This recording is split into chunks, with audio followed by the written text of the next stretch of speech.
mo lahat ng melon. Mag-ingat ka. Kakasasa ko lang ng kutsilyong ito. Kuya, hindi ka ba makikisama? Anong ginagawa mo rito? Sabi ni na mama at papa, nagtitinda ka raw dito. Dumaan lang para tumingin. Hoy, kuya, manugang ka na ng mayamang pamilya ngayon. Hindi bagay sa'yo ang magtinda ng melon sa kalsada. Wala akong pakialam kung pagtatawanan ako ng iba. Pero ikaw rin? Tinatawanan mo ako? Bakit kita tatawanan? Nandito ako para tulungan kang magtinda. Kuya, bagay ba sa akin ang suot ko? Ngayon, ako mismo ang tutulong sa'yo para magbenta ng melon. Mabebenta natin lahat to at makakauwi ng maaga sigurado. Mga taga-city inspector ba yan? Malamang yung mga gago mula sa Lone Wolf Gang. Buisit! Sino kaya ang mapapahamak ngayon? Ay naku, kuya, totoong mga magnanakaw na ang nandito.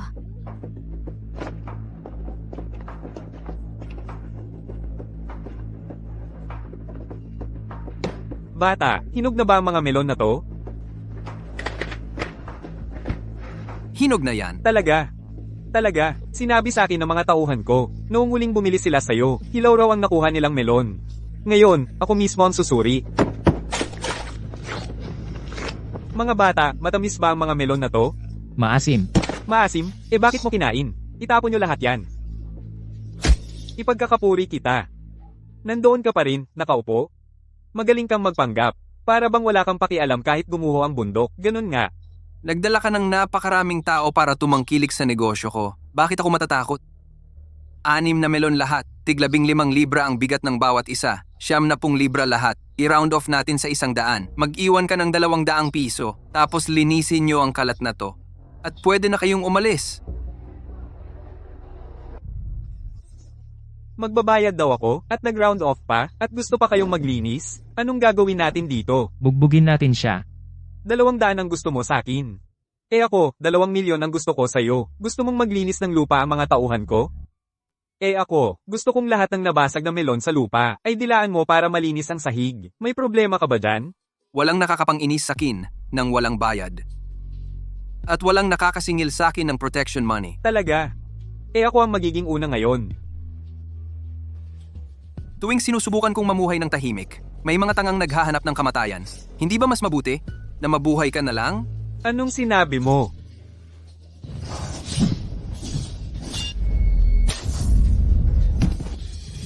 Ang perang gusto ko? Walang kulang kahit piso. Ang mga bagay na gusto kong gawin nyo, walang diskwento kahit kaunti. Ano ba ang ginagawa ninyong nakatayo lang dyan? Hulihin siya. Ang sino mang makapatay sa kanya, ay tatanggap ng $1 milyong mula sa akin.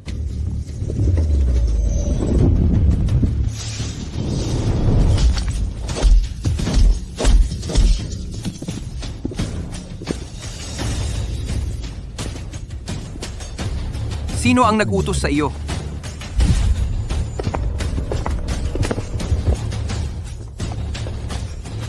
Paumanhin po, ginoong mo. Walang kakayahan ang iyong tauhan. Ayaw ko sa mga taong walang kakayahan. Ang mga salitang paumanhin, ipunin mo na lang sa susunod mong buhay. Kumusta, mahal kong bayaw?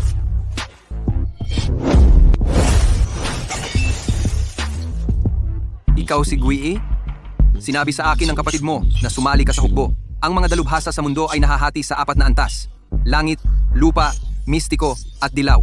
Ang antas dilaw ay nagpapalakas ng katawan. Ang antas mistiko ay nagpapalakas ng ki. Ang iyong likas na, hindi nakikitang enerhiya ng espada, ay kayang pumatay mula sa 12 ng metro ang layo. Iyan ang rurok ng antas mistiko. Kaya pala nagawa mong makuha ang puso ng kapatid ko. Ikaw ang nag-ayos ng mga lalaking ito? Paano kung ako nga? Paano kung hindi? Ano ba talaga ang gusto mo? Ano ang gusto ko? Ang mga dragon at ahas? Ang mga tigre at aso, hindi magkasamang tumatakbo. Ito ay walang hanggang katotohanan. Ikaw, isang hamak na karaniwang tao, ay naglakas loob na pakasalan ng kapatid ko, isang maharlikang babae mula sa isang pangunahing pamilya. Lucien, sumobra ka na. Ang pinakamataas sa 3 ranggo sa mga karaniwang tao.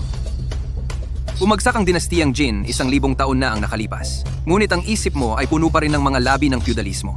Ang mga tao ay nahahati sa mataas at mababa, marangal at hamak. Sa 3, 6, 9 na antas. Aminin man ninyong mga mababang uri ng mga karaniwang tao o hindi, iyan ang katotohanan. Bukod pa riyan, ang sistemang siyam na ranggo ay malapit nang maibalik sa dakilang siya.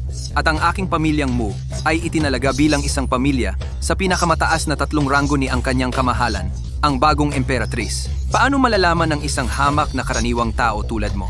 Narito ka ba para magsalita ng kalokohang ito sa akin? Galit ka dahil may kasalanan ka. Alam mong nagsasabi ako ng totoo. Ang isang hamak na karaniwang tao tulad mo ay hindi karapat-dapat sa aking kapatid na babae, isang marangal na dalaga mula sa isang dakilang pamilya. Naging ganito ka, at ako, bilang iyong bayaw, ay may pananagutan sa hindi pagdidisiplina sa iyo ng maayos. May pananagutan din ako. Ngayon, ituturo ko sa iyo kung ano ang ibig sabihin ng paggalang sa iyong mga nakatatanda. Naghahanap ka ng kamatayan, karaniwang tao. Likas na Gangchi. Isa kang dalubhasa sa antas ng lupa. Ano man ang ranggo mo, sapat na iyon para disiplinahin ka. Oh, talaga? Masyado kang maagang nagdiriwang. Kuya, ano ang dapat nating gawin? Hindi ba't mataas ang kasanayan mo? Hindi ba't wala kang takot? Halika, magpanggap kang kalmado para sa akin. Palakas sa balon. Dahil sa paggalang sa iyong kapatid na babae, binigyan kita ng isang pagkakataon. Huwag mong sirain ito para sa iyong sarili. Ha, isang napakalaking katatawanan. Binigyan ako ng pagkakataon? Tingnan natin kung ang iyong likas na gangki ay makatiis sa isang ulan ng bala. Handa na!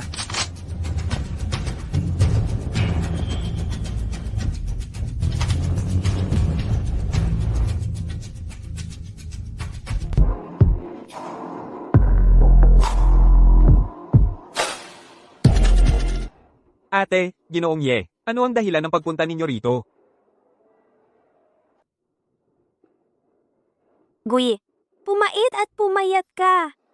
Marami ka sigurong pinagdaanan sa hukbo nitong mga nakaraang taon. Wala yun kumpara sa'yo. Ate, ikay isang maharlikang dalaga mula sa kilalang angkan. Ang pakikipag-isang dibdib sa isang karaniwang tao ang tunay na paghihirap. Huwag mong sabihin ang bayaw ko ng ganoon. Mabuti naman siyang mag-alaga sa akin. Kung may pagkakataon siyang mag-alaga sa iyo ng mabuti, iyon ay biyayang pinaghirapan niya sa 10 buhay. Kung babalik tayo ng ilang daang taon, ang isang karaniwang tao na katulad niya ay hindi lang ipagbabawal na pakasalan ka. Kahit na masyado siyang tumingin sa iyo ng isang beses, bubunutin ang kanyang mga mata bilang babala sa iba. Sige na, Guiyi. Magulo ang lugar na ito. Hindi ito lugar para sa mga maharlikang lahi na katulad natin na manatili. Mamaya, samahan mo ako sa mansyon para uminom. Tama si Ginoong Ye. Ang mga maharlikang lahi na katulad natin ay dapat nag-e-enjoy sa mga pagtitipon ng tula. Ang mga karaniwang tao lang ang magtatrabaho sa ganoong karumal-dumal na lugar. Fuyao? Ikaw? Kayo na munang umuwi. May sasabihin ako kay Lucien. Si.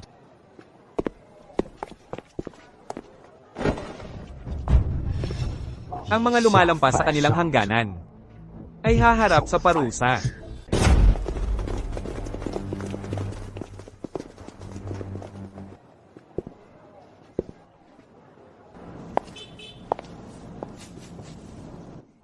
Ate, Nandito ka rin pala, Sian.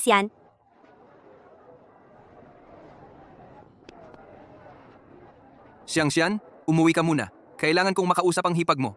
ate, uuwi na po ako. Dalawin niyo po kami ng kuya ko kapag may oras kayo.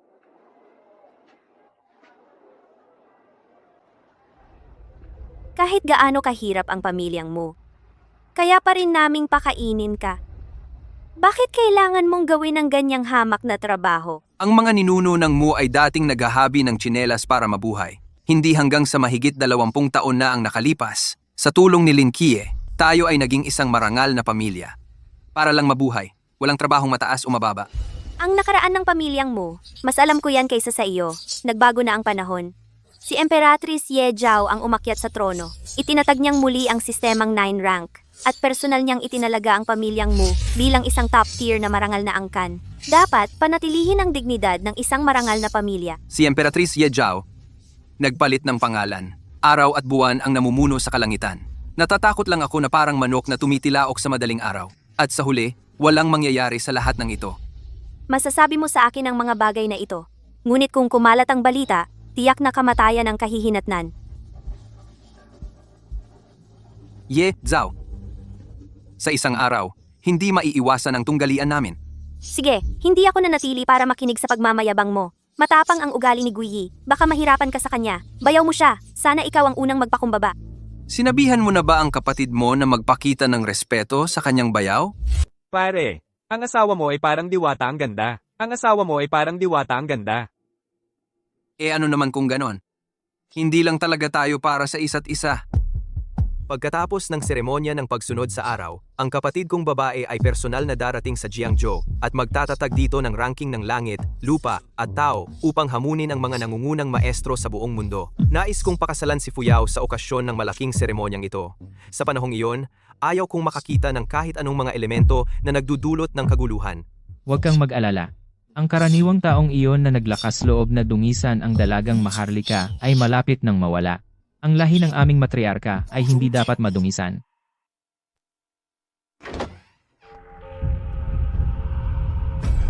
Nanay, tatay.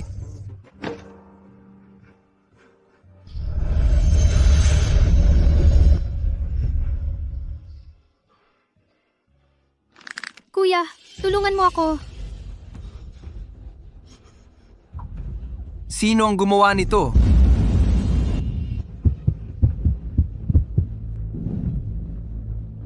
Kahit sino ka man, lumabas ka! Ito ang palad ni Buddha. Saan ka ba pupunta?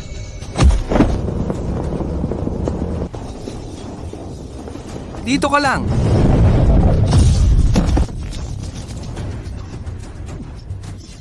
Sabihin mo kung sino ang nasa likod nito. 20 taon na ang nakalipas, biglang namatay si Lin Qiye. Matagal nang nawala ang palad ni Buddha. Sino ka? Paano mo nalaman ang palad ni Buddha? Linisin mo ang isip mo. Ako ang nagtatanong ngayon. Umakyat sa trono ang Emperatress na si Ye Zhao. Ang mga maharlikang pamilya ang kumokontrol sa mundo. Ikaw at ako ay mga langgam lamang. Kahit anong pagpupunyagi natin. Sa ilalim ng agos ng tadhana. Ang isang martial artist ay dapat magsikap ng walang pagod. Mas gugustuhin naming maging basag na jade kaysa buong tile. Hindi lang ang Emperatrice at ang mga maharlikang pamilya. Kahit pa ang mga Diyos ay bumaba mula sa langit, lalaban muna kami. Saka mag-uusap. Sayang lang ang lahat ng pagsasanay mo sa martial arts. Mas gugustuhin pang maging basag na jade. Kaysa matakot na maging buong tile. Kay gandang sentimiento, mas gugustuhin pang maging basag na jade. Kaysa matakot na maging buong tile. Mula sa kabilang buhay, ako'y magmamasid. Upang makita kung paano ka lalaban sa mga maharlikang pamilya. Ha ha ha, ang mamamatay tao ay si Mobihi ng pamilyang mo. Sa ngayon, naghihintay siya sa akin sa Langya Water Village para magulat.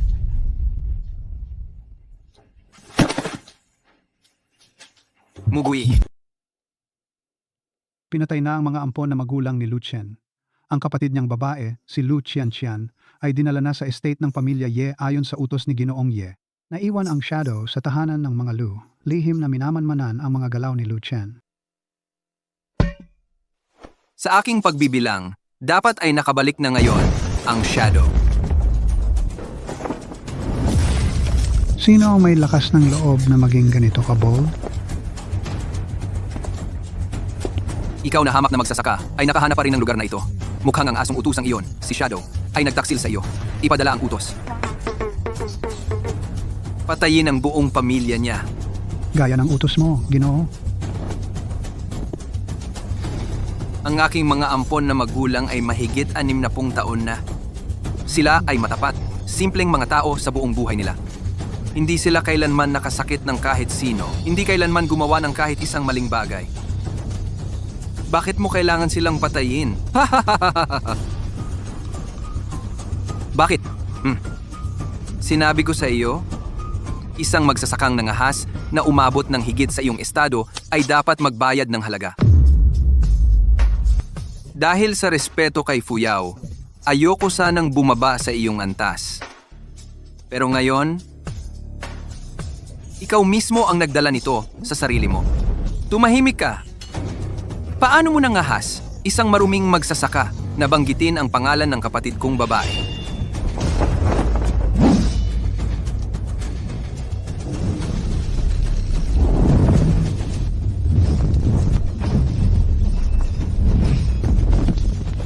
Imposible!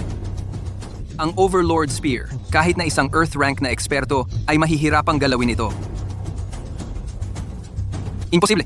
Paano mo nangahas saktan ng Ginoo? Atake, kayong lahat.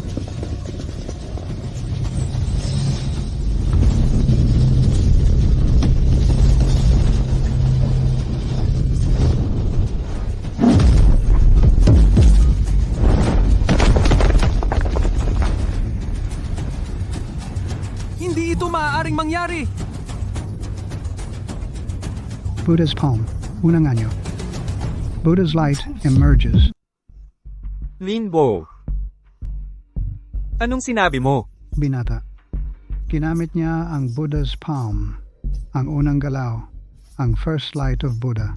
Imposible. Ang Buddha's Palm ay eksklusibong kasanayan ng aming tagapagligtas na pamilya mo, ang natatanging teknik ni Lin Kie. Paano ito malalaman ng isang hamak na alipin?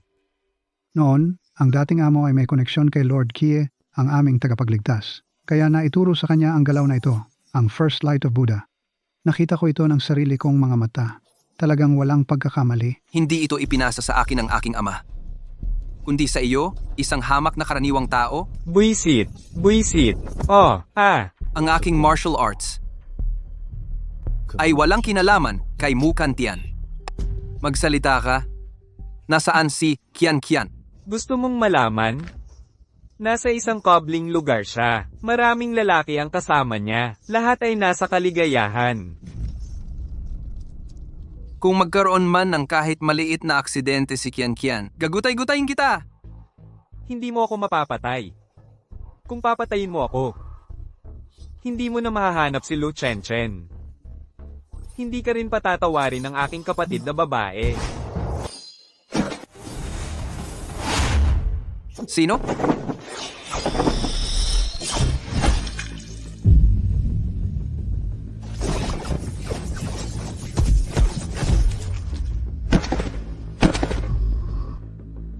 Hindi mo siya mahahanap.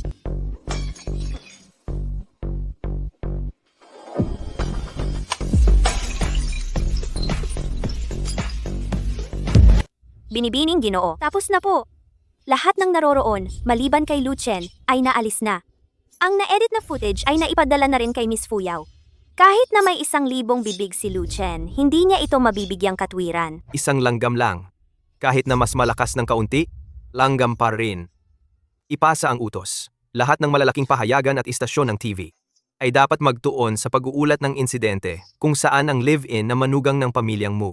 Gusto ko siyang maging kilalang-kilala sa buong Daxia na walang matitirang pagtataguan. Binibining Ginoo, may isa pang bagay. Iniulat ng mga nakatatanda sa misyon na napakataas ng martial arts nitong si Lu Chen. Pinapayuhan kanilang mag-ingat ng husto. Huwag kang mag-alala. Sa ilang araw, magtitipon ang mga nangungunang master ng mundo sa aming pamilyang Ye. Darating din ng personal ang aking kapatid na babae. Pagdating ng panahong iyon, kung maglakas loob siyang sumipot si Lu Chen, ang pamilyang Ye ang magiging libingan niya. Sabi ko sa'yo, ang Lu na yon ay wala namang iba, kundi isang gahaman, walang utang na loob na aso. Ang matigas ang ulo mong ama, ayaw makinig, hindi lang niya ikinahila pababa. Pinatay pa niya si Yigui. Ang walang utang na loob na sukab na yon ay dapat mamatay ng 1,000 beses. Nanay, huwag kang mag-alala. Tiyak na lulutasin ko ito hanggang sa dulo. Kung talagang gawa ni Lu Chen ito, Ano pang kailangang imbestigahan? Malinaw na lahat sa surveillance footage. Sabihin ko sa'yo, Mu Fuyao. Kung ipagtatanggol mo pa ang walang utang na loob na sukab na yon, puputulin ko ang ating ugnayang ina at anak. Ginang. Binibini. Nasa tarangkahan po ang binata at humihiling ng pagkikita. Ang walang utang na loob na sukab na yon ay may lakas pa ng loob na pumunta? Mga guwardiya, bugbugin niyo siya hanggang mamatay. Hayaan mo siyang sumama kay Yigui. Tiawang, pakiusap, magpakahinahon po. Gumawa ng napakasamang gawaing ito si Lu Chen, pero may lakas pa siya ng loob na pumunta rito. At mang-udyok sa atin. Bakit hindi natin tingnan kung ano talaga ang gusto niyang gawin? Papasukin mo siya. Opo.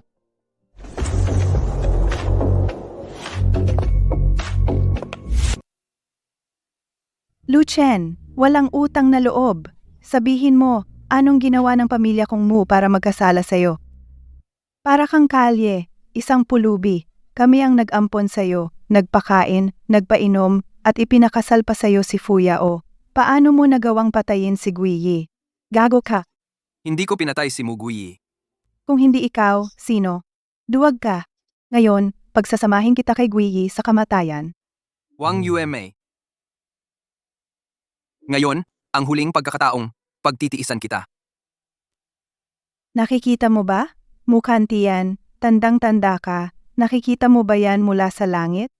Ang kinuha mo sa basurahan, anong klaseng basura yan? Lucien, ang kapal ng mukha mong magsalita sa nanay ko ng ganyan? Wala akong utang sa pamilya mong Mu, lalo na kay Wang Yueme. Sa halip, ang pamilya ninyong Mu ang may utang sa akin. Kung wala ako, ang pamilyang Mu ay matagal nang nawala sa mundo, mahigit 20 taon na ang nakalipas, walang natirang buhay. Mahigit 20 taon na ang nakalipas, ang ating tagapagligtas, si Lin Kie, ang nagligtas sa buong angkan nating Mu. Anong kinalaman yan sa'yo, Lucien? Anong karapatan mo para magsalita ng ganyang kabalbalan dito? Kuya Lu, bata ka palang mahigit 20 taon na ang nakalipas, di ba? Paano mo nailigtas ang pamilyang mo?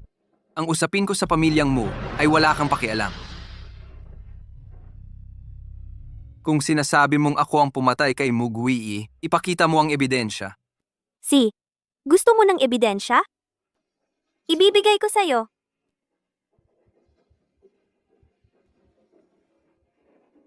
Malinaw na nakuha ng lahat ng camera. Tingnan natin kung paano mo to lulusutan.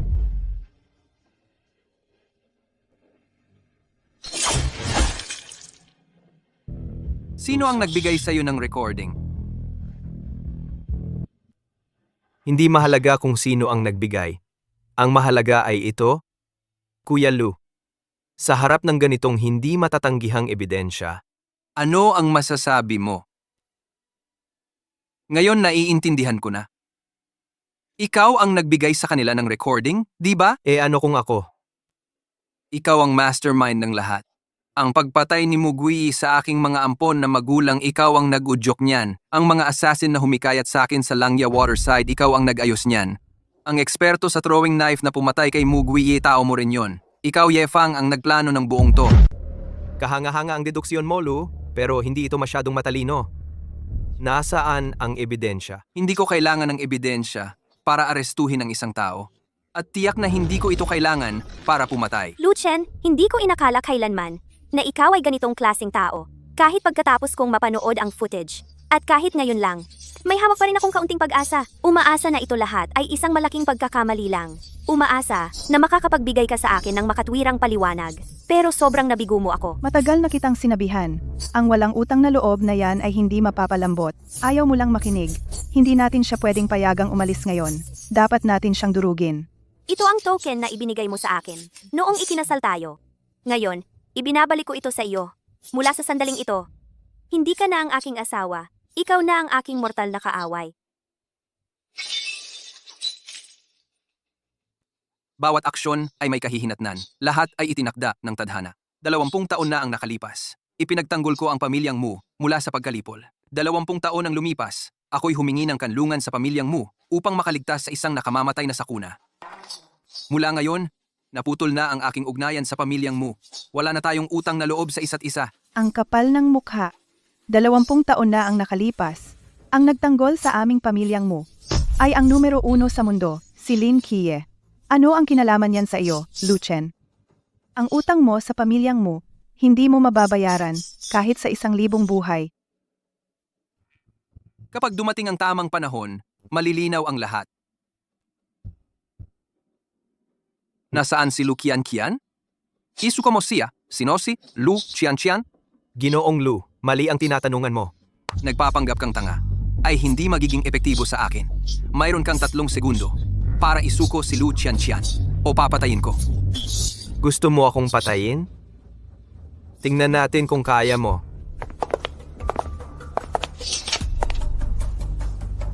Ang mga ito ay 4 na ordinaryong katulong mula sa aking pamilyang Ye. Talunin mo sila. Saka ka magyabang. Ito ang 4 na babaeng mandirigma ng plum, orchid, chrysanthemum, at bamboo. Narinig kong sila ay mga Pixuan rank masters. Kapag sabay-sabay silang lumaban, kahit isang ordinaryong di-rank master ay mahihirapan. Mukhang tapos na ang lalaking iyon mula sa pamilyang mo. Kung gusto mong patayin ang binata, kailangan mong patunayang karapat-dapat ka. Bakit hindi ko mahugot ang espadang ito? Ano pang hinihintay mo? Ginoo, ako? Parang hindi ko makontrol ang aking espada.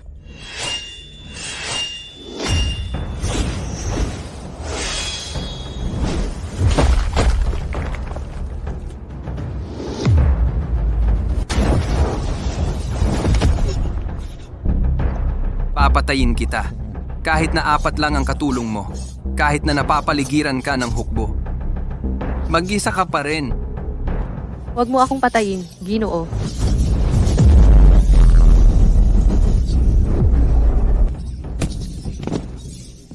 Magagawa mong patayin ako? Tiya na mamamatay si Lu Qianqian? Pakawalan mo siya.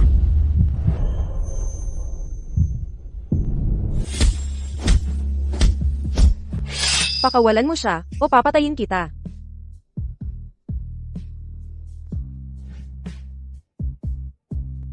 Fuyaw, ano pang hinihintay mo? Itong walang utang na loob, ang pumatay sa kapatid mo.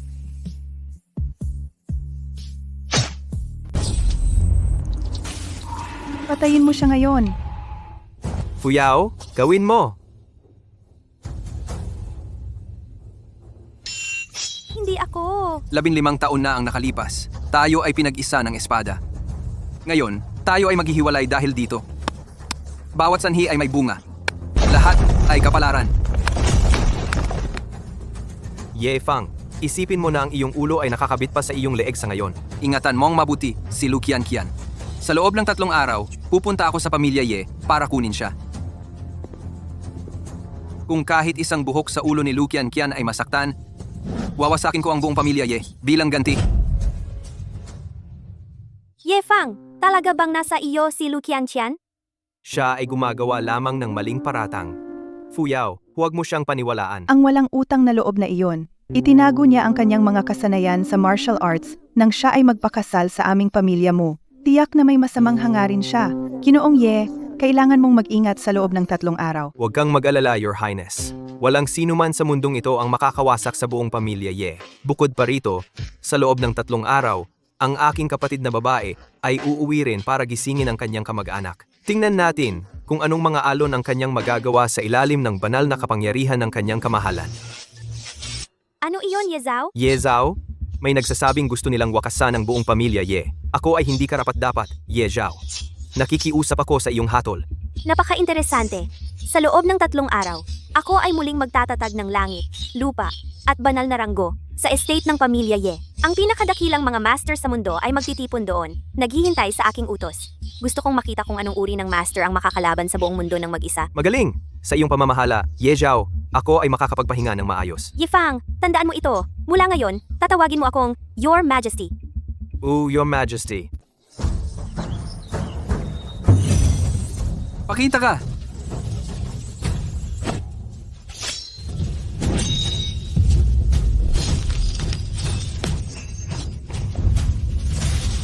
Tumigil ka. Anong pakay mo? Sino ka? Bakit hindi kita kilala? Sa galing mong mag-martial arts. Kung ang susunod mong sasabihin ay walang kabuluhan pa rin.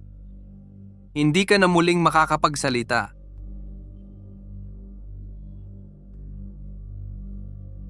Huwag kang matakot. Narito ako para magbigay ng imbitasyon. Imbitasyon? Anong imbitasyon? Bukas, ang binata at si Miss Mu Fuyao ay magkakaroon ng seremonya ng enggamiento sa lupain ng pamilya Ye. Sabi ng binata, dahil gusto mong hanapin si Lu Qianqian, binibigyan kanya ng pagkakataon para makita kung karapat-dapat ka.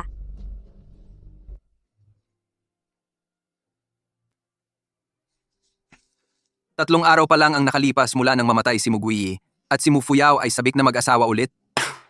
Bumalik ka at sabihin mo kay Ye Fang. Naroroon si Lu Chen bukas ng tanghali. Hindi pa man lamang lumalamig ang katawan ni Guiyi. Ako naman, ang kapatid niya, ay magkakasal na.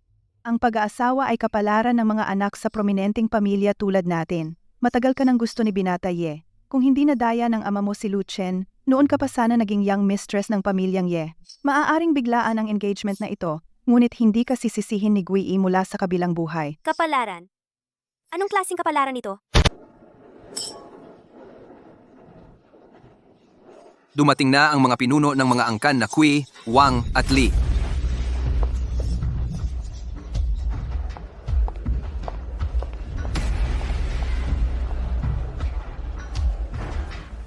Ang layo ng inyong pinagdaanan. Isang malaking karangalan talaga ito para sa angkan ng Ye. Masyado po kayong mapagpuri, binibining Ye. Sa kasalukuyang panahon, ang angkan ng Ye ang walang duda na nangungunang dakilang angkan. Para sa aming tatlong matatandang ito, na mabigyan ng karangalang makapunta sa lupain ng pag-akyat ng dragon, isang malaking kapalaran iyon para sa amin. Totoo. Narinig ko na ngayong araw, narito ang kanyang kamahalan upang muling itatag ang langit, lupa at banal na ranggo. Mula ngayon, ang lugar na ito ay hindi lamang lupain ng pag-akyat ng dragon, kundi pati na rin ang banal na lupa para sa lahat ng martial arts. Isang lugar talaga ng napakalaking prestihiyo. Hahaha! Pinaparangalan ninyo ako ng ganyang papuri. Ako, si Ye Fang, ay nahihiya. Binibining Ye. Narinig ko na may nagmayabang na isang baliw na pupunta siya rito ngayon upang isumbong ang angkan ng Ye at hamunin ang lahat ng mga master sa ilalim ng langit. Totoo yan. Sinabi ng loko-lokong iyon na darating siya sa tanghali ngayong araw upang panagutin ang angkan ng Ye. Bagaman hindi ako partikular na magaling, hindi ko hahayaang insultuhin ng sinuman ang angkan ng Ye. Naghanda na ako ng mga kailangan, mga kagalang-galang na pinuno ng mga angkan. Maaari ninyong panoorin ang mga pangyayari kasama ko. Hindi ko inakalang may mga has na mga way sa angkan ng Ye matapos ang pag-akyat ng kanyang kamahalan. Talagang hindi pa narinig iyan.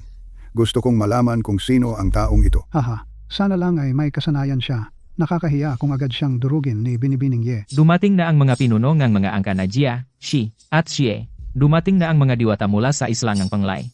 Dumating na ang akademya ng Hauran. Dumating na ang mga madre abadesa mula sa bundok Emei. Si Lu Chen ng Jiangzhou ay narito upang kumatok sa inyong pinto. Si Lu Chen ng Jiangzhou ay narito upang kumatok sa inyong pinto.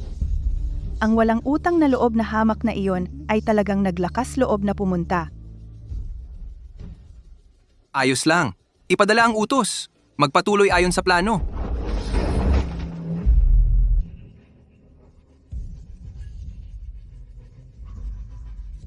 Talagang dumating siya. Mga kababayan, ngayon ay masasaksihan natin dito kung paano itong baliw ay mangahas na hamunin ang kamahalan ng aking angkan ng Ye. Sabi ng binata, 3 henerasyon ang kailangan para maging angkan, 5 para maging lahi, 10 para maging maharlikang angkan. 5 henerasyon para maging lahi, 10 henerasyon para maging maharlikang angkan. Ang angkang Ye ng Kyoto ay umabot na ng 12 ng henerasyon. Walang duda, sila ay isang pangunahing maharlikang angkan. Ikaw, isang karaniwang tao, gustong makipagkita sa pinuno ng isang maharlikang angkan? Dapat mong lampasan ang 9 na pintuan para lang makakwalipika. Ang mga salita ni Binata Ye ay eksakto ang iniisip ko. Ang aming mga maharlikang angkan ay naipon sa loob ng 12 dosenang henerasyon. Nakatayo kami ng mataas sa mga ordinaryong karaniwang tao. Kami ay parang mga Diyos na naninirahan sa 9 na langit. Masyadong mataas para lapitan. Kung ang mga hamak na karaniwang tao ay madali lang kaming makakausap, nasaan na ang dignidad ng isang maharlikang angkan? 9 na pintuan? Wala yan. Kahit pa ito ay 9 na hadlang mula sa langit. Ngayon, babasagin ko lahat yan.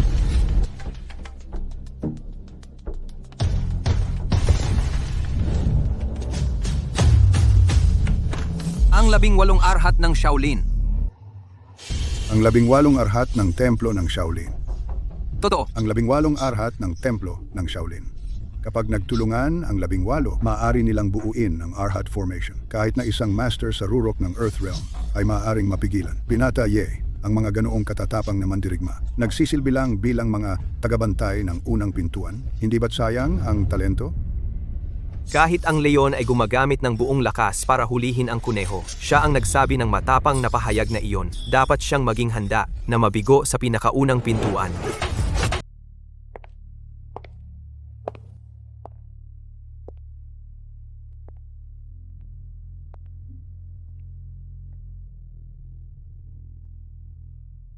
Namo Amito Ofo, ako si Arhat Shanglong ng Damo Hall ng Templo ng Shaolin. Bumabati kami sa iyo, Ginoo. Hahadlangan mo ako? Hindi ko naman gustong hadlangan ka, Ginoo. Ngunit lubusan kang kinakain ng galit.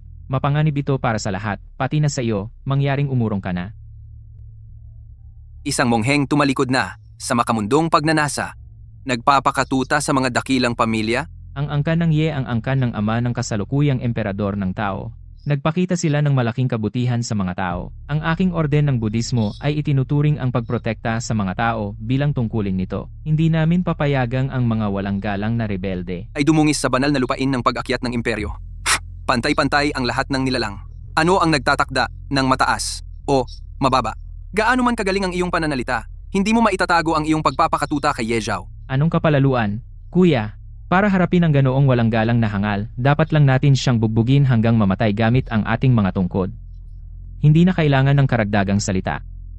Na mamituofo. Yamang desidido na ang iyong isip, Ginoo, ang hamak na mongheng ito ay hindi na mag-aaksaya pa ng hininga. Mangyaring ikaw ang umatake.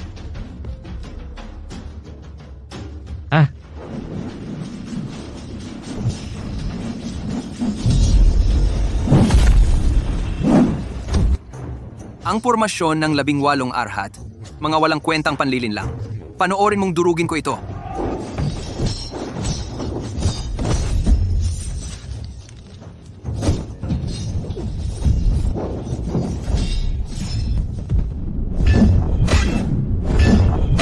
Naubusan na siya ng mga paraan. Ganap siyang walang magawa laban sa pormasyon ng mga arhat. Sa sandaling lumapag siya, tapos na siya. Nakakalungkot. Akala ko magkakaroon tayo ng tunay na palabas. Nakakabigo. Nag-ayos si Ginoong Ye ng siyam na pagsubok. Mukhang hindi na magagamit ang natitirang 8. Talagang nakakahinayang.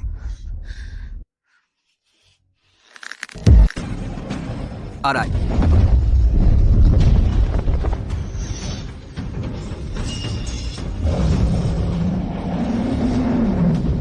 Umalis ka sa daan.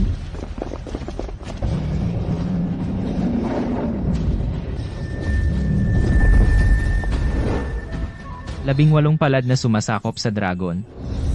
Talagang 18 palad na sumasakop sa dragon. Ikaw ang tinatawag na arhat na sumasakop sa dragon. Gagamitin ko ang 18 palad na sumasakop sa dragon laban sa iyo. Tila bagay. Ginoo, pambihira ang iyong kasanayan, kaya pala may lakas ng loob kang pumunta ng mag-isa. Gayunpaman, ang abang monghe ko ay pinagkatiwalaan ng isang tao. Kailangan kong gampanan ang aking tungkulin. Wala akong magagawa kundi saktan kami.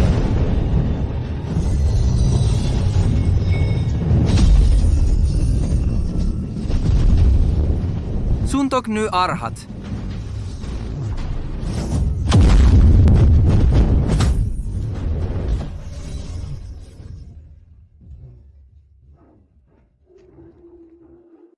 Amituofo. Ginoo, napakalalim ng iyong lakas loob, bihira sa mundong ito. Ang abang monghe ko ay malayong mas mababa. Ang unang pintuang ito, hindi ko na ito kayang pigilan. Maari kang magpatuloy. Ako'y sumusuko. Ang 18 palad na sumasakop sa dragon pala. Ang teknikang palad na iyon ay nawala ng mahigit 20 taon. Paano niya ito nalaman? Baka hindi ninyo alam ito. Si Lucien na ito ay minsang nagpakasal sa pamilya mo. Nasiyahan siya sa matandang patriarka, si Mu Kantian, at natuto ng maraming malalalim na martial arts. Flying high. Tama ba? Ang walang utang na loob na yon. Itinatago ang kanyang kakayahan, mapanlinlang na intensyon. Ang matanda ko ay nauto niya. Ganun pala. Ang matandang si Mu Kantian. Noong araw, may koneksyon siya sa numero 1 sa mundo, si Lin Kie. Magkakilala sila. Marami siyang natutunang malalalim na martial arts. Kaya hindi nakakagulat na alam niya ang 18 palad na sumasakop sa dragon. Kahit na alam niya ang 18 palad na sumasakop sa dragon, ang ikalawang pagsubok na ito, hindi niya ito madadaanan ng basta-basta.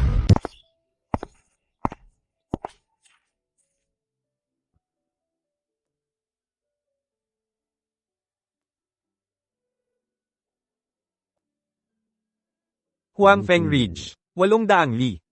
Dating isang matabang lupain sa kabila ng lagusan. Magandang tono, magandang liriko.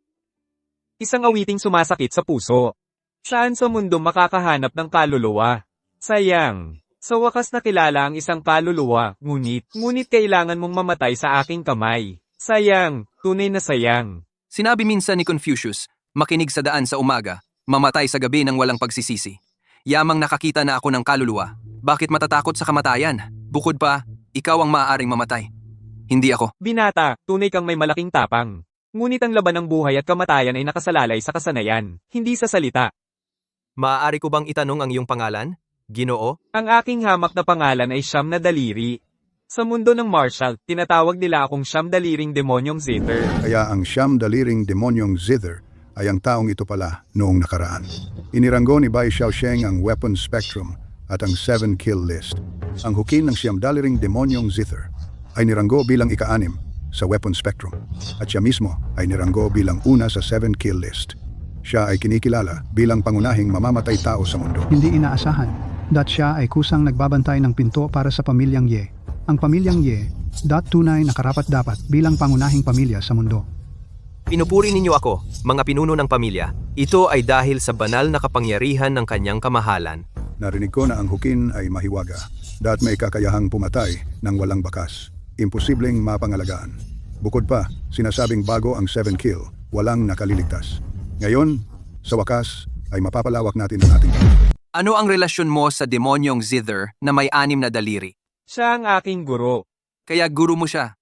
30 taon na ang nakalipas. Minsan kaming naglaban. Ang angkan ng demonyong Zither ay nagpapadaloy ng tunay na ki sa kanilang musika. Pumapatay ng walang bakas. Bawat pag-unlad ay nangangailangan ng pagputol ng daliri. Ang pagputol ng 5 daliri ang pinakamataas na antas. Sa yugtong iyon, hindi na kailangan ng mga daliri para kalabitin ang mga kwerdas. Kaya na nilang maglabas ng di nakikitang enerhiya ng espada at patayin ang kalaban mula sa 100 hakbang ang layo. 1 daliri pa lang ang naputol mo. Malayo ka pa sa pinakamataas na antas. Ganoon ba? Kung gayon, ako na may 9 na daliri, ay dapat subukan ang iyong kakayahan.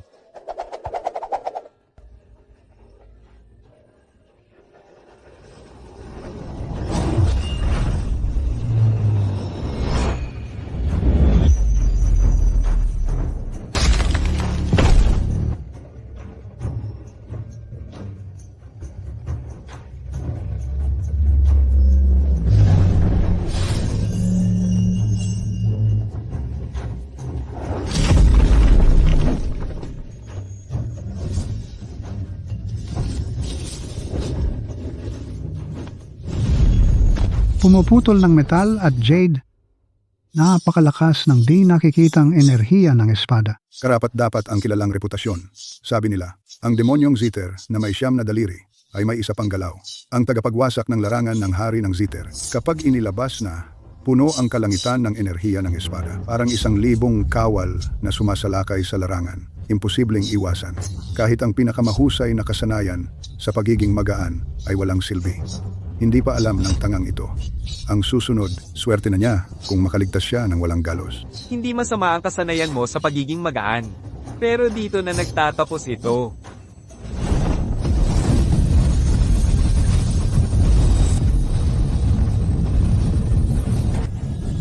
Ayos. Talagang hindi nabigo ang reputasyon ng battlefield melody ng hari ng Qin. 1 galaw lang.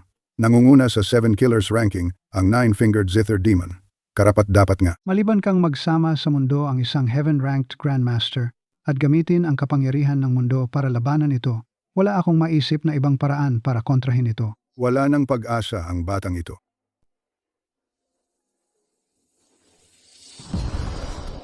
May 30% ng aura ng 6 na daliri. Panoorin mong basagin ko ito.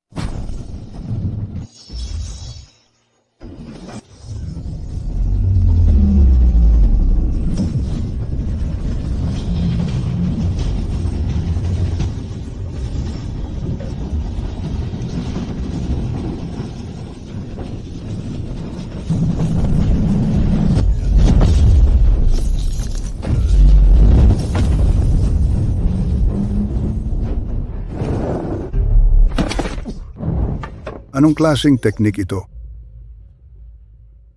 Ang Lion's Roar Technique, isang sikretong hindi kailanman ipinamana ng esoteric Buddhist sect. Ito pala ang pangunahing sikretong teknik na nakabase sa tunog sa buong mundo. Kaya pala natalo ang 9-fingered Zither Demon.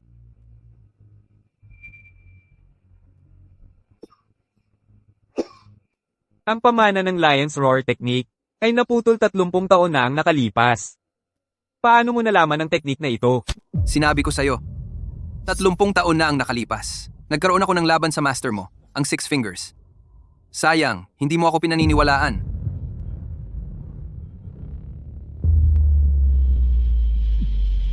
Ikaw nga siya. Ha, ganun pala. Ganun nga. Hindi kahiya-hiya ang matalo sa'yo. Ha, talagang walang kahiya-hiya. 30 taon na ang nakalipas. Nakalaban niya ang 6-fingered Zither Demon. Kakaiba. Parang nasa 20s lang ang edad ng lalaking ito. Paano kaya posible? Patriarch Kui, huwag kang lokohin ng batang ito. Ang background niya, walang mas nakakaalam kundi ang pamilya mo ko. 26 ang edad niya ngayong taon. Iyan ang tunay na katotohanan. Ang six-fingered Zither Demon, parang naalala na niya ang isang bagay. Talagang kakaiba. Panatag kayo? Lahat. Ang pagdaan sa ikalawang pagsubok ay walang kahirap-hirap. Kahit sino siya. Kahit ang isang dakilang immortal ay bumaba mula sa langit. Ngayon, dapat niyang ipakita ang pagkatao niya ng masunurin. Dumating ang Master Jue King ng Mount Emei.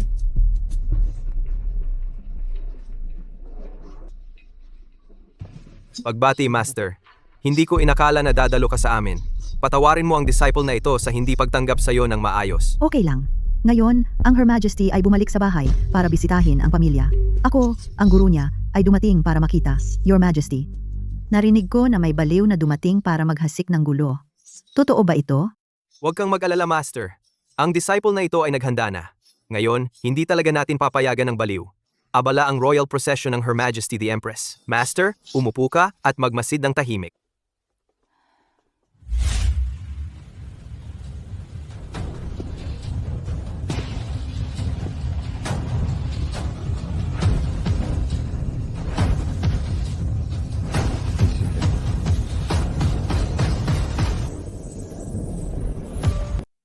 Chu Haotian.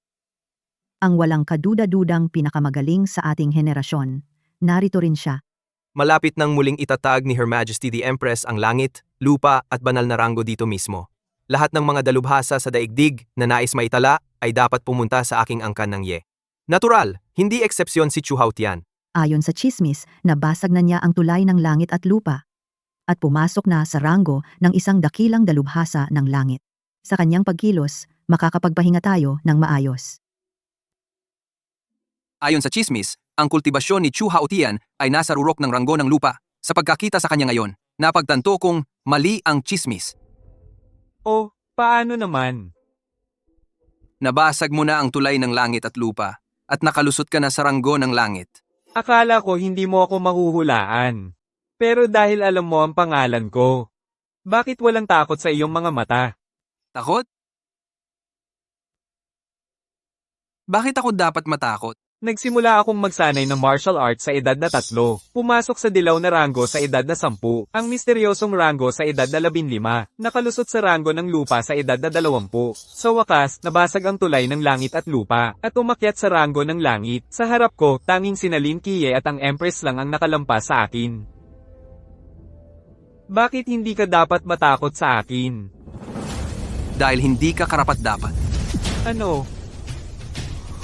Ano naman kung nasa ranggo ng langit ka? Bago ka pumasok sa ranggo ng langit, ang pagtingin sa akin ay parang palaka sa balon na tumitingin sa buwan. Pagkatapos mong pumasok sa ranggo ng langit, ang pagtingin sa akin ay parang isang langgam na tumitingin sa malawak na langit. Akala mo ba ang antas ng langit ang pinakamataas? Masyado mong pinagmamalaki iyon. Sa kabila ng antas ng langit ay naroon ang banal na pagbabagong anyo ng dulong landas. Malayo ka pa roon. Laging may mas magaling. Ako ay naging mapagmataas. Walang saysay ang mga salita. Hayaan mong subukan kita gamit ang aking espada. Simulan mo na. Sayaw ng espada ng 8 direksyon. Nagkakaisa ang 8 espada.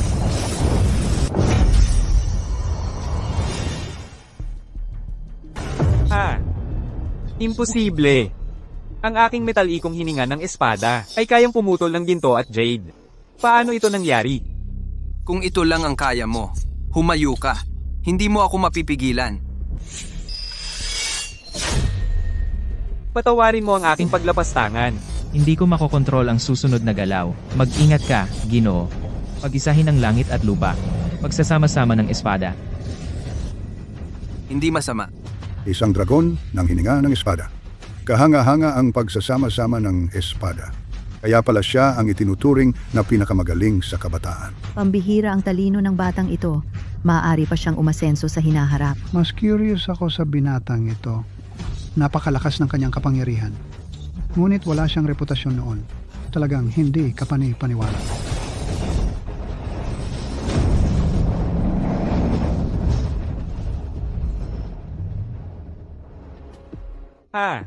Ang paggamit ng ki para kontrolin ang mga espada ay mababaw. Hayaan mong ipakita ko sa iyo kung ano ang tunay na pagsasama-sama ng espada. Ang tunay na pagtawag ng espada. Ito ay tungkol sa pagkokontrol ng espada gamit ang iyong isip. Kung saan ang puso ang nagtutungo, lahat ng espada ay yumuyukod. Guro,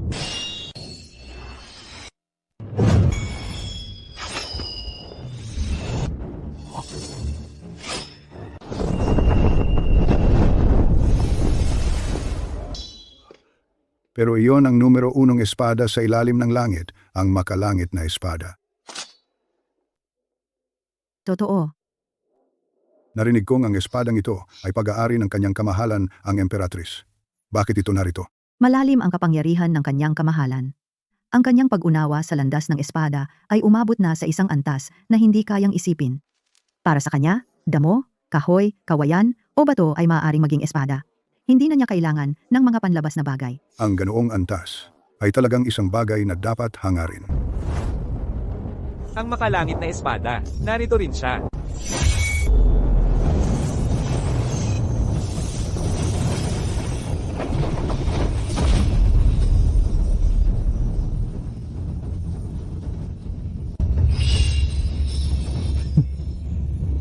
Malayo pa ang lalakbayin ko. Hindi mo ako papatayin? Kung papatayin kita o hindi, ay wala kang pakialam. May tanong ako sa iyo, Ginoo. Magsalita ka. Hindi ko kayang unawain ang antas ng iyong kapangyarihan. Ngunit ang isang guro na tulad mo, ay tiyak na nakipaglaban na ng hindi mabilang na labanan, at kilala sa buong lupain. Bakit kaya hindi kita narinig kailanman? Sino ka nga ba talaga? Pakiusap po. Pagkatapos ng araw na ito, malalantad na ang lahat ng misteryo. Ang yabang naman ng batang to. Ako mismo ang magbabantay sa pang-apat na pintuang ito. Inang Abadesa, isa lang siyang tangang pasaway. Hindi nyo na kailangang personal na umaksyon. Madali niyang tinalo si Chu Hautian. Hindi siya basta-basta. Malapit nang dumating ang kanyang kamahalan. Hindi ko hahayaang may mangyaring di inaasahan. Bukod pa riyan, matagal nang hindi nahuhugot ang aking Yitian sword. Ang dugo ng isang henyong tulad niya ay karapat-dapat lamang pampatibay sa Yitian sword.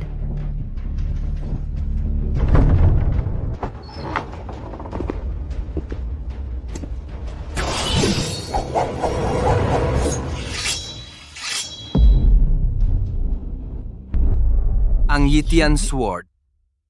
Nakita mo na ang Yitian sword? Higit pa sa nakita lang.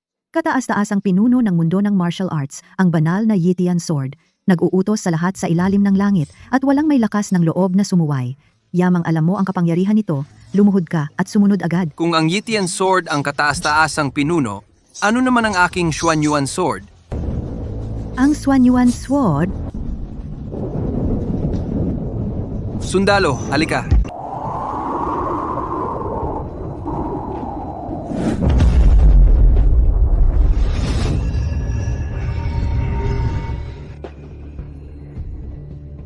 Anong nangyayari sa Zuan Yuan Sword? Kapag nakilala na ng Zuan Yuan Sword ang kanyang Panginoon, siya lang ang makakatawag dito. Panginoon natin kaya yun.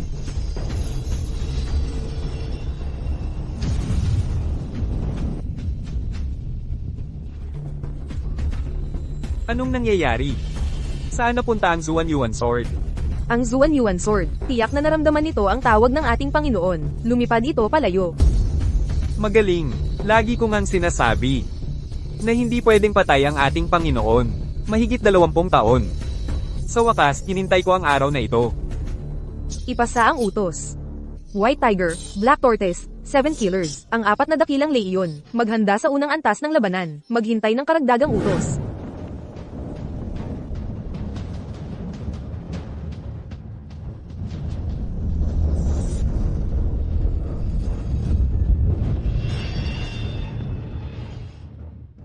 Ang ninuno ng lahat ng espada, ang emperador ng mga patalim. Iyon ang banal na Xuanyuan sword. Walang duda, ang imperial na aura na ito, tiyak na ito ang Xuanyuan Sword. Sabi nila, mahigit 30 taon na ang nakalipas, ang alamat ng martial arts, si Lin Kie, ay gumamit ng Xuanyuan sword upang patayin ang 12 dayuhang Diyos. Hindi na ito muling nakita mula noon.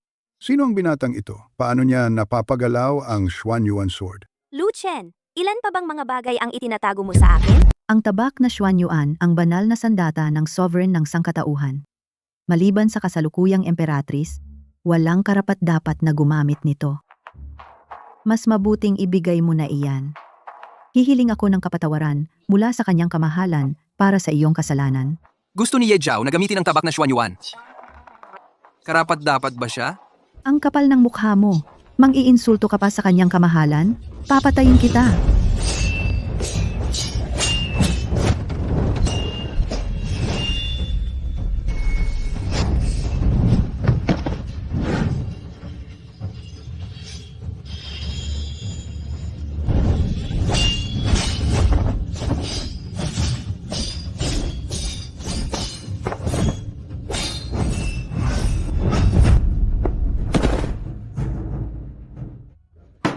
Ang walang utang na loob na iyon.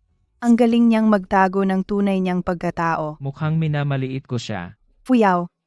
Naalala ko noong mga panahong iyon, nang ikasal kayong dalawa, nangako siya na igagrant niya ang 3 hiling mo. Tama ba? Pumunta ka at pilitin siyang kitilin ang sarili niyang buhay. Ikaw, sino ka talaga?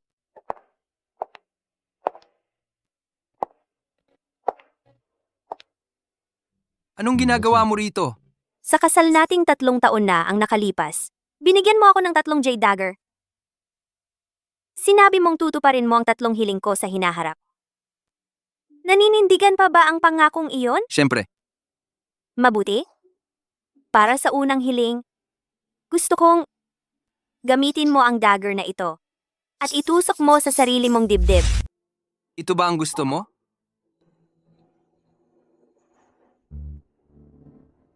Oh.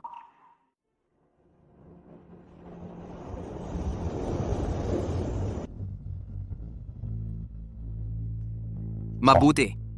Pagbibigyan ko ang hiling mo.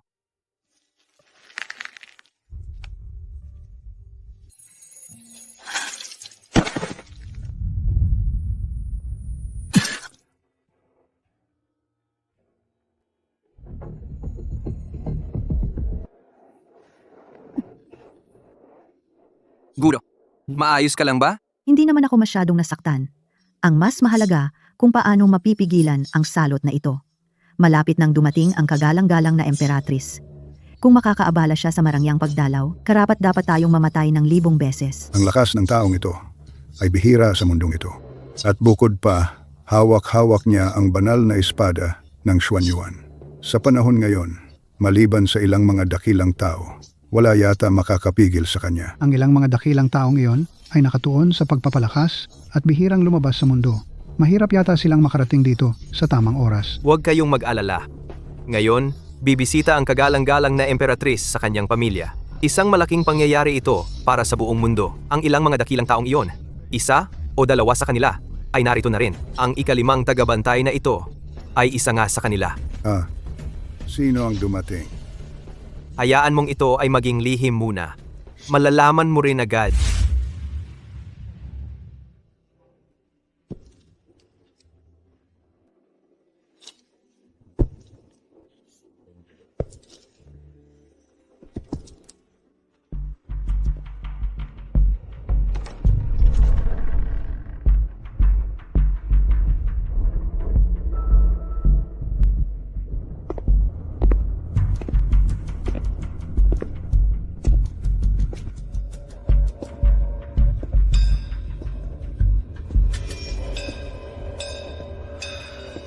Kaya pala si Abot Huiwu. Ang galing talaga ni Ginoong Ye. Abbot Huiwu, ilang taon na ang nakalipas. Ipinahayag niya ang kanyang pag-iisa upang pagbulay-bulayin ang Ultimate Heavenly Gate. Sino ang mag-aakalang personal siyang darating? Paano kung magagawa ang ganoong impluensya? Ang kanyang kamahalan, ang emperatris, ang nagpadala ng liham at inimbitahan ang banal na monghe. Kahit sa kanyang rurok, si Lu Chen ay hindi makakapantay sa banal na mongheng Huiwu. Ngayong siya'y malubhang nasugatan. Wala siyang pagkakataon. Tapos na ang lahat. Ang ipis na yon, ang walang utang na loob, sa wakas ay mamamatay na.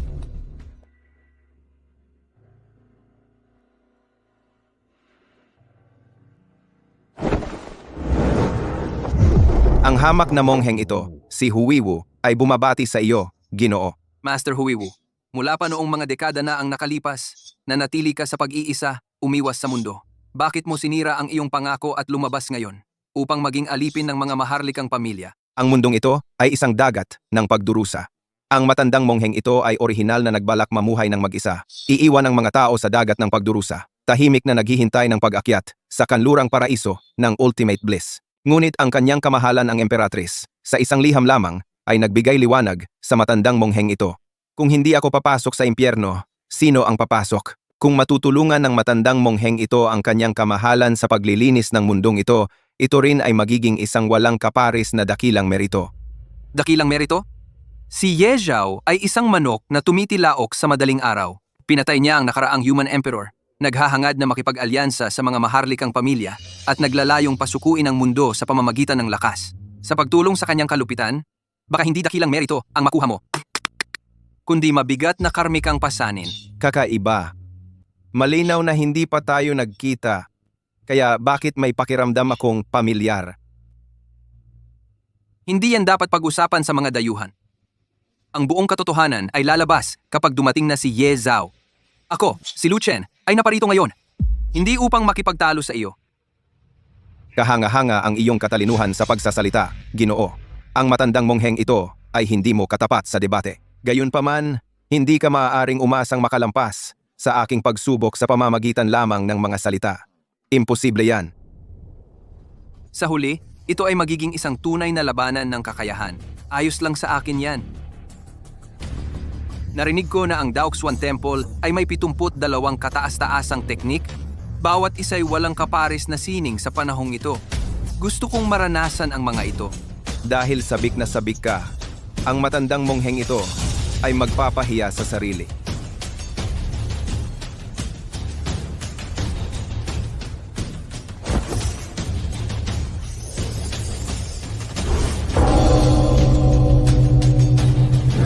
Ang daliri ng pagpitas ng bulaklak. Kahanga-hanga.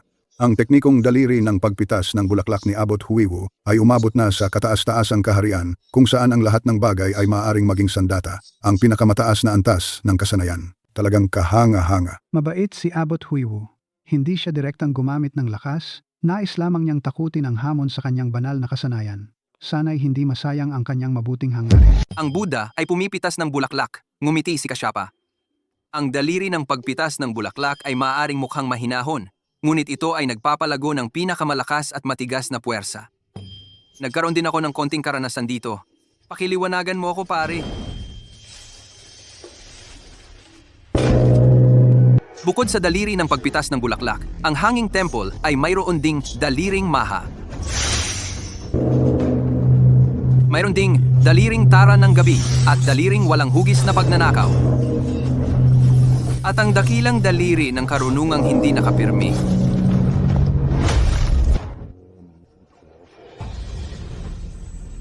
Ang 72 natatanging kasanayan ng Hanging Temple at para sa isang ordinaryong tao, ang pagmaster ng isa o dalawa sa mga ito ay sapat na para ipagmalaki. Kung ang isa ay makakapagmaster ng 3 o 4, maaari silang tawaging isang pambihirang henyo ng panahon, tagapag-ampon. Ikaw ay basta na lamang nagpakita ng 5 pamamaraan ng daliri. Ang iyong kaalaman at likas na talino, tunay na humanga sa matandang mongheng ito. Gayunpaman, ang inyong kamahalan, ang Emperatrice, na hawak ang mandato ng langit, wala akong magawa kundi lumabag sa galang.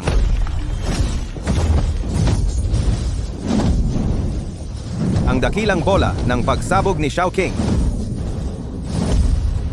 Ang pamamaraan ng espadang sumusunog ng kahoy. Ang palad ng prana.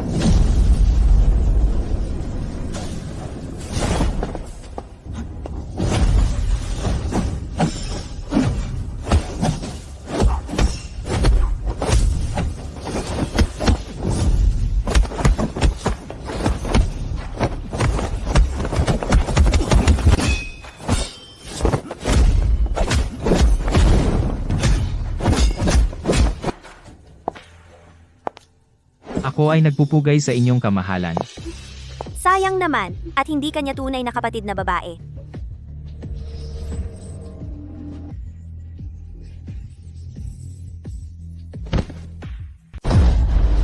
Simula pa noong 5 anyos pa lang ako, nagpra-practice na ako, nagtraining ako sa Hanging Temple, at araw-araw akong nag-aaral ng masigasig, walang tigil. 60 taon na akong ganito.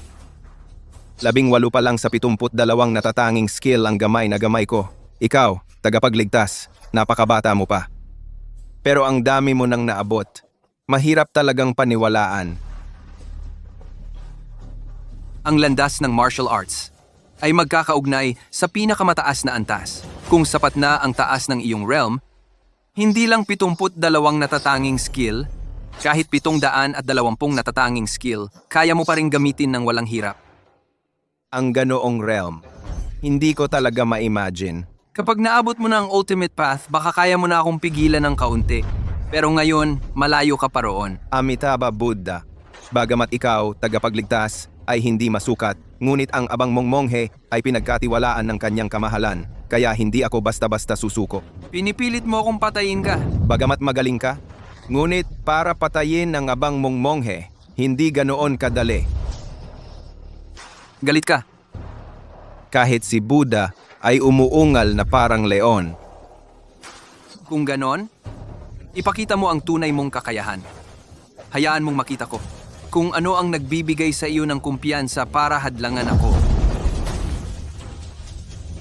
Kung gayon, kailangang magpakasuwail ang abang mong monghe.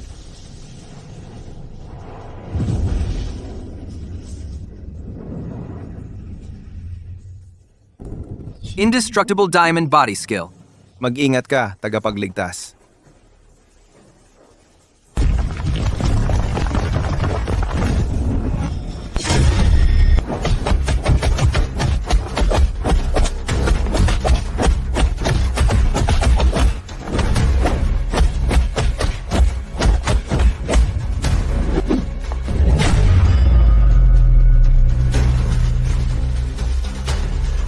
Hindi ko inakala na ang teknik ng katawang brilyanteng hindi masisira ni Huiwu ay umabot na sa ganitong antas. Nilinang ng panloob at panlabas na bumubuo ng isang perpektong kabuuan. Ang kanyang buong katawan ay parang isang piraso ng brilyante. Baka kahit ang mga banal na sandata ay mahirapang makasakit kay Abot Huiwu kahit kaunti. Si Master Huiwu ay nanguna sa mundo ng martial arts sa loob ng mga dekada at talaga namang pambihira siya. Itong walang utang na loob na sukab. Hindi ako naniniwalang hindi ka mamamatay ngayon.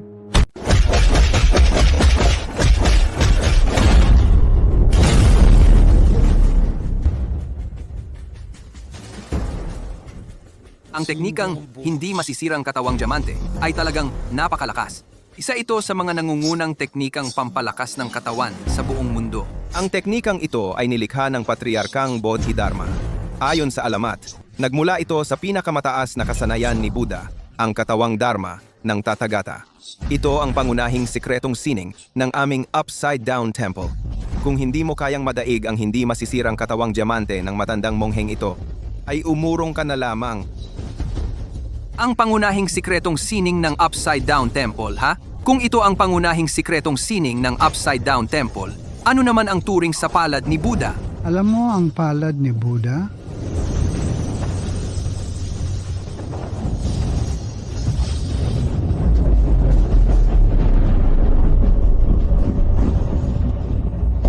Lahat ng Buddha ay nagpupugay.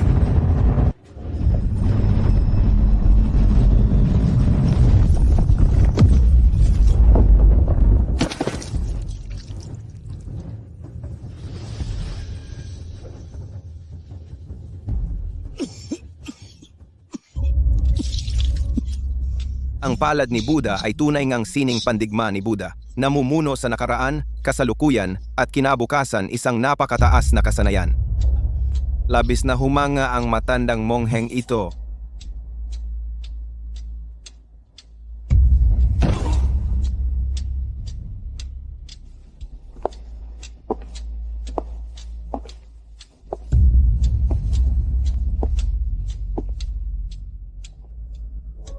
Ngayon, Saan mo gusto kong tusukin? Sa loob ng 3 taon, itinago mo ang iyong kasanayan sa martial arts sa pamilya mo, na para bang isang mahinhin at inaapi na asawa. Lahat ay para sa araw na ito, di ba? Hindi ka ba nagagalak ngayon? Pagkatapos ng araw na ito, malilinaw na ang lahat. Wala akong utang na loob sa'yo. At lalong wala akong utang sa pamilya mo. Wala kang utang sa akin? Alam mo ba kung gaano karaming kahihiyan ang tiniis ko para sa'yo sa 3 taon nating pagsasama? Ang galing-galing mo! Bakit ka nagtago sa likod ko? At pinapanood lang akong apihin. At si Gui, bakit mo kailangan siyang patayin? Kahit na anong sama niya, kapatid ko pa rin siya. Karapat dapat mamatay si Mugui. Kung buhay pa siya ngayon, papatayin ko ulit siya. Sige, kung ganito nga ang sitwasyon, pakikuha rin ang pangalawang patalim na ito.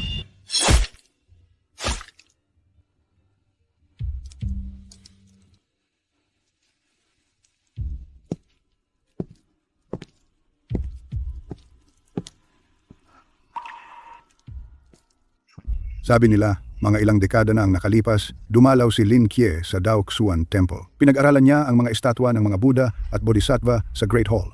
At mula roon, naunawaan niya ang matagal nang nawalang Buddha's Palm Technique na namamayani sa nakaraan, kasalukuyan at hinaharap. Mula noon, siya hindi matatalo sa ilalim ng langit. Pero nawala si Lin Kie mahigit 20 taon na ang nakalipas. At walang iniwang pamana. Wala siyang iniwang kahalili. Sino nga ba talagang binatang ito? Sino man siya, hindi siya narito para sa mabuting layunin. Kahit si Hui Wu ay natalo. Baka wala nang makakapigil sa kanya ngayon, maliban na lang kung personal na mamagitan ang kanyang kamahalan. Naipaalam ko na ang lahat sa kanyang kamahalan. Utos ng kanyang kamahalan. May sarili, siyang mga plano. Hindi na kailangang mag-alala. Kung may plano na ang kanyang kamahalan, maaari na tayong magpahinga ng maayos.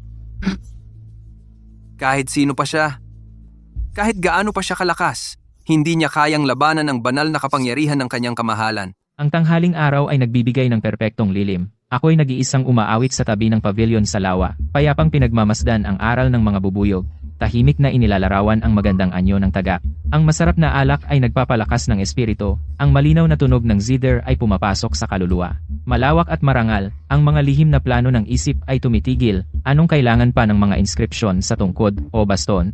Ang Confucian Sage, si Lu Wu. Isang matandang scholar lang.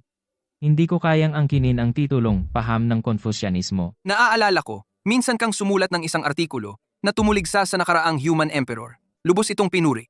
Paano ka ngayon naging alipores ni Ye Zhao? Masyadong malakas ang salitang alipores. Narinig ko lang na may kawili-wiling tao na dumating ngayon. Dumating ako para lang makita. Kaya hindi ka rito para pigilan ako? Siyempre hindi. Kahit si Hui Wu ang mongheng bakal na iyon, na hindi tinatablan, ay napatumba mo, paano ako makakalaban sa'yo? Lu Wu, mahigit 20 taon na ang nakalipas, talagang hindi ka nagbago. Mahigit 20 taon na ang nakalipas. Nagkita na tayo? Siyempre. Ginoo, nagbibiro ka lang sa akin. Mahigit 20 taon na ang nakalipas, sanggol ka pa lang noon. Paano tayo nagkaroon ng nakaraan? Malalaman mo rin. Kung gayon, hayaan mong subukan ko ang iyong tibay.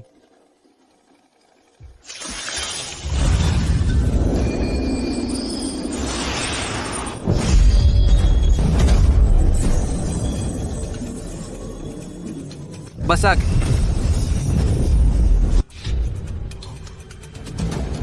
Salita ay nagiging batas. Kay Chu Haotian, mayroon kang pagtitipon ng espada. Sa Heartless noon, mayroon kang banal na espada ng Xuanyuan. Kay Hui Wu, mayroon kang pagpupugay ng lahat ng Buddha. Sa akin, mayroon kang salita ay nagiging batas. Mayroon pa bang sikretong manual na hindi mo pa nabasa? Ang librong itinatago mo sa ilalim ng iyong unan, ang Mongheng Dengkao, hindi ko pa nabasa iyon. Paano mo nalaman iyon?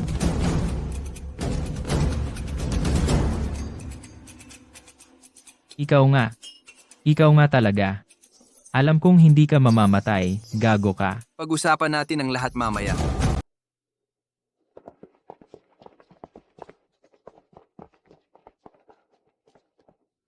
Nangangahas ka pang magpakita?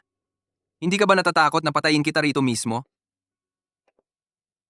Kung wala kang pakialam sa buhay ni Lu Xiangxian, sige, subukan mo.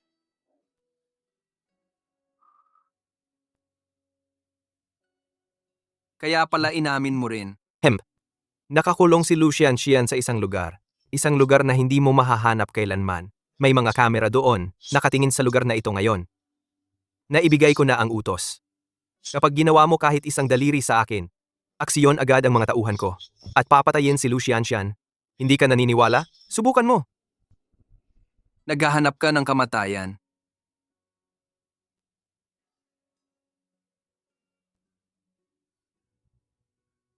Yifang, anong nangyayari? Hindi ba't sinabi mo? Wala sa'yo si Lu Xiangxian? Bakit mo ako nilinlang? Si Gui ang nagdala kay Lu Xiangxian dito. Sabi niya, kailangan niyang bantayan ko ito. Natakot ako baka mag-isip ka ng masyado. Kaya hindi ko sinabi sa'yo. Si Gui? Bakit gagawin iyon ni Gui? Malinaw naman, ayaw niyang hadlangan ka ng lalaking ito. Ikaw. Ang ibig mong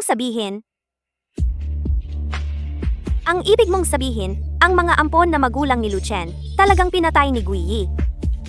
Wala akong alam diyan.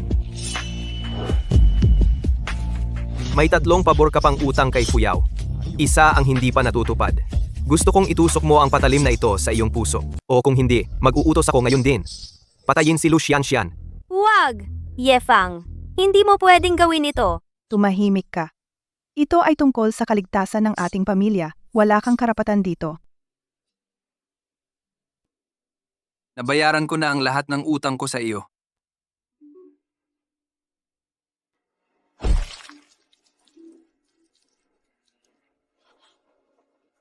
Hindi.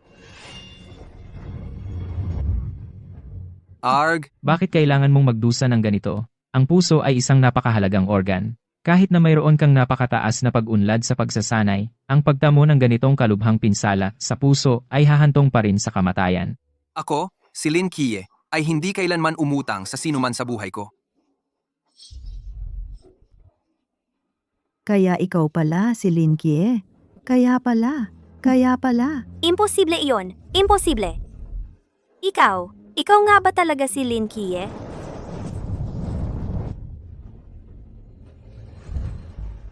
Yi Jiao, dahil nandito ka na, bakit ka nagtatago sa mga anino? Takot kang harapin ako?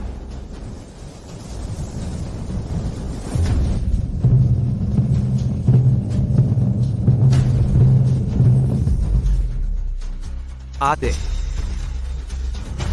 Mahal na hari. Mahal na hari. Tumayo ka. Salamat po, mahal na hari.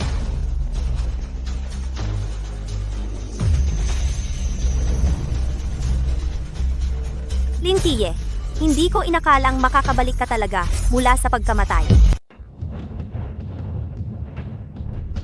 Hinahamon mo ba ang aking banal na batas? Harapin mo ang mga kahihinatnan.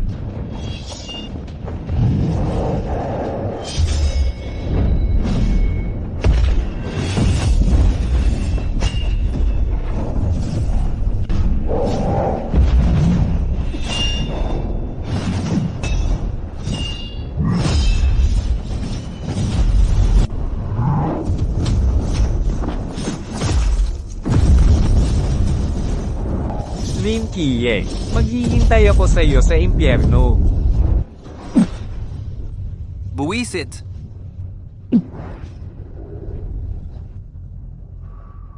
Malakas ang lason na ito. Kie, anong nangyayari?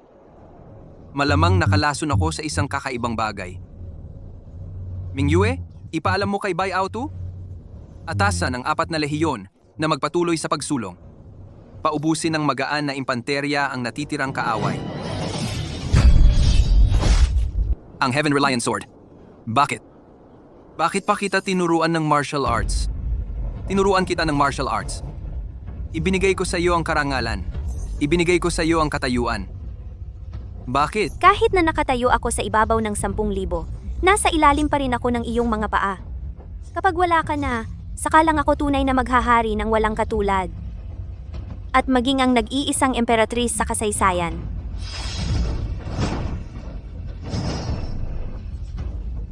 Kahit wala ang Suanyuan Sword, makakaakyat pa rin ako bilang sovereign ng Tao.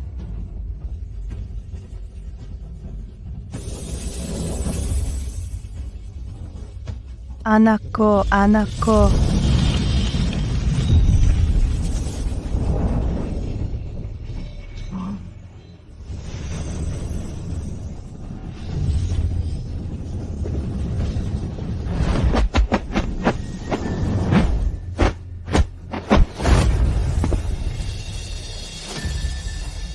Yeming Yue, salamat sa pagtulong sa akin na makabisado ang sining ng Diyos na labi ng siyam na kamatayan. 23 taon. Sa wakas, nakita na rin kita. Linkie, hindi ko akalain na muling mabubuhay ka talaga. Natatakot ka. Napatay na kita minsan. Kayang-kaya kong patayin kang muli. Kahit na ang 9 Death Silkworm Divine Art ay talagang nagbibigay sa'yo ng 9 na pagkakataong muling mabuhay, kaya ko pa ring patayin ng 10 beses.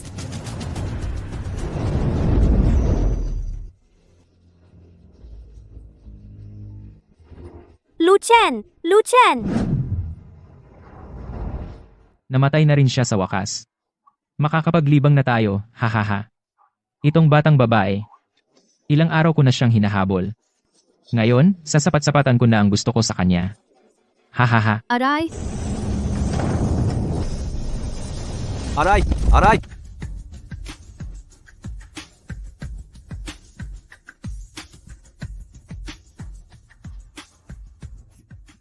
Mahal na hari, si Lin Kie. Talaga bang namatay na siya ngayon? 23 taon na ang nakalipas. Akala ko patay na siya, pero muling nabuhay siya. Ngayon, hindi ko alam. Sa piling ng mahal na hari, kahit siya ay may 9 na buhay, mamamatay pa rin siya. Yifang, sabihin mo sa akin, ikaw ba talaga ang pumatay kay Guyi? Fuyao, ang sakit naman na tinatanong mo pa yan? Sa pagitan natin, gano'n na ba kaliit ang tiwala? At saka, ano ba ang mapapala ko sa pagpatay kay Guyi? Pinatay mo si Muguyi para ako ang pagbintangan. Siyempre. Imposible. Si Lu Xianxian ay nasa ilalim ng mahigpit kong kontrol. Di mo ba maintindihan? Nagpanggap siyang patay para bumaba ang iyong pag-iingat at mailigtas siya.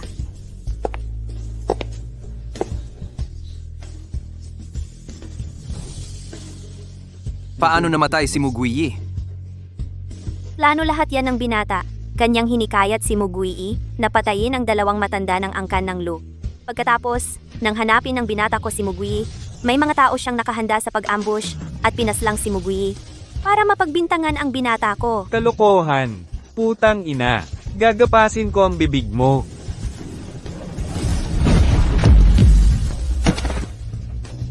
Ate! Iligtas mo ako! Tulungan mo ako! Talagang pambihira ang 9 Death Silkworm Divine Art. Di katakatakang ginugol mo ang kalahati ng lakas mo noon para pag-aralan ito. Kung hindi mo ako pinatay, tumulong sa akin na malampasan ang huling hadlang, baka hindi ko kailanman natutuhan ang sining na ito. Sa isang paraan, dapat kitang pasalamatan. Eh ano naman kung natutuhan mo na ito? Ako ay naging emperatrice na? Ang buong kaharian ay nasa ilalim ng aking kapangyarihan? Gaano man kalakas ang iyong kapangyarihan, kaya mo bang labanan ang buong mundo? Kami, ang mga marangal na pamilya, sumusunod lamang sa utos ng kanyang kamahalan. Nakikita mo, Lin Kie, ang mga pamilyang kumokontrol sa karamihan ng mga yaman sa kahariang ito ay nasa aking panig. Ano ang saysay ng pagiging pinakamagaling sa mundo? May kasabihan, kahit na nasa harap mo ako, gagawin kong kalaban ang buong mundo. Gaano man karaming tao ang tumulong sa iyo, basta't nasa harap ko ka, ang pagpatay sa iyo ay magiging kasimdali ng pagpapatay ng langaw. Akala mo ba ako, si Ye Zhao, ay pinalaki sa mga hungkag na banta? 10 taon na ang nakalipas, binasag ko ang pagitan ng mortal at langit. Tumuntong ako sa landas ng sukdulan. Ngayon, ang aking imperial na langit ay walang hanggan. Ang aking banal na sining ay perpekto na. Umakyat na ako sa mythical realm. Nakatayo ako sa iyong antas. Akala mo, mapapatay mo ako? Pangarap lang yan. Yamang ganito ka kumpiyansa, maghain tayo ng isang galaw bawat isa. Isang galaw para magpasya ng panalo. Ano sa tingin mo? Sige, gusto kong masaksihan ang iyong sining ng Diyos na labi ng 9 na kamatayan.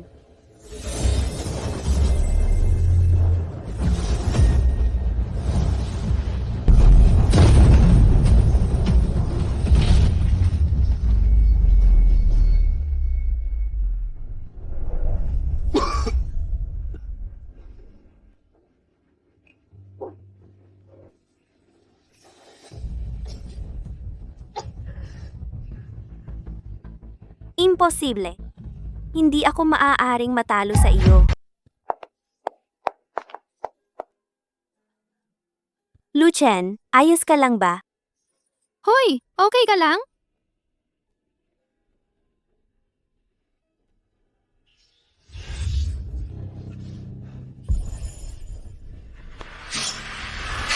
Tumabi ka!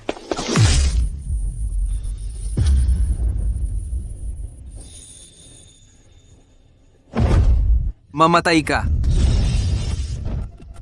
Nasaktan ka ba, Fuyaw? Pasensya na. Sa totoo lang. Mali ako sa'yo. Hindi ako naging mabuting asawa. Hindi kita sinisisi. Hindi kita sinisisi. Nasa puso kita palagi. Hindi kita tumigil mahalin. Pinilit ako ng pamilya ko na pakasalan si Ye Fang at nagalit ako sa'yo. Hindi ko siya minahal. Hindi ko siya hinayaang hawakan ako. Alam ko, Fuyao. Alam ko ang lahat. 3 beses kitang sinaksak. Masakit ba? Hindi naman. Gumaling na ako. Alam kong nalinlang ka. Hindi mo naman sinasadya. Mabuti naman. Natutuwa ako na may nagawa ako para sa'yo. Sa susunod nating buhay. Mag-asawa ulit tayo, ha? Si, hindi lang sa susunod na buhay. Magiging mag-asawa tayo sa lahat ng ating buhay.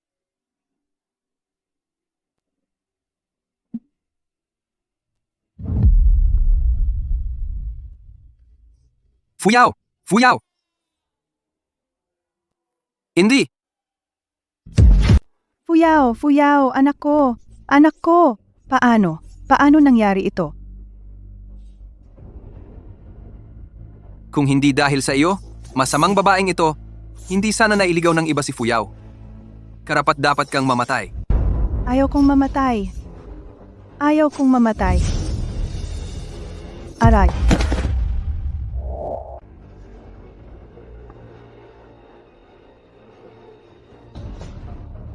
Huwag ninyo akong patayin. Lahat kami ay handang sumuko. Mula ngayon, ang buong mundo ng mga mortal ay sasambahin ka bilang Panginoon. Ikaw ang magiging bagong emperador. Emperador, ilang henerasyon na kayong nagkultiba para lang subukang balikan ang takbo ng kasaysayan. Mula sa araw na ito, ipinagbabawal sa lahat ng mga angkan ng kultibasyon ang pumasok sa mundong mortal. Huwag ninyong aapihin ang mga ordinaryong tao gamit ang inyong kultibasyon. Kung mayroong lalabag, ang buong angkan, ang buong sekta ay lubusang lilipulin. Mabuti pa'y magpakabuti kayo.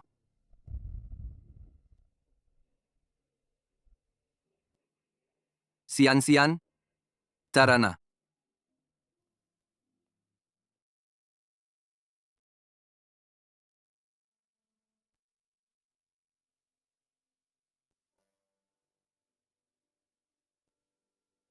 Kapatid, 3 taon na mula nang pumanaw ang iyong asawa. Kailangan mong bumangon.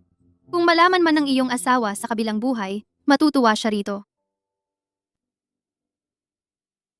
Sa paningin ko, bata ka pa rin.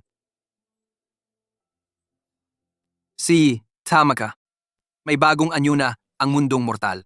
Dapat ko ring kalimutan ang sakit ng nakaraan. Ano ang balak mong gawin, kapatid? Babalik ako sa dati kong hanapbuhay. Magtitinda ng pakyawan, ng pakwan. Mas maganda na ang panahon ngayon, mas madali ang negosyo. Hehe, gusto kong sumama sa iyo, kapatid.